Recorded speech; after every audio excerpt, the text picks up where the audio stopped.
बड़े बाबा का आज एक प्रकार से सिंहासन के ऊपर आरूढ़ होने का पवित्र दिन है। हजारों वर्ष के लिए भीतर रहने वाले बड़े बाबा बाहर आ गए थे।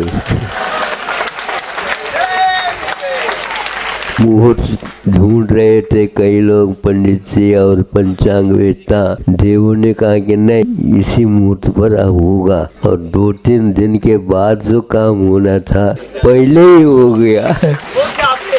हाँ, तो यह एक चमत्कार है।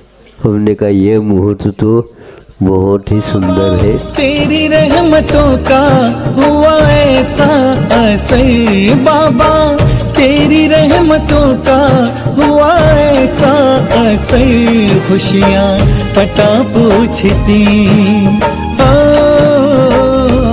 खुशियाँ पता पूछती।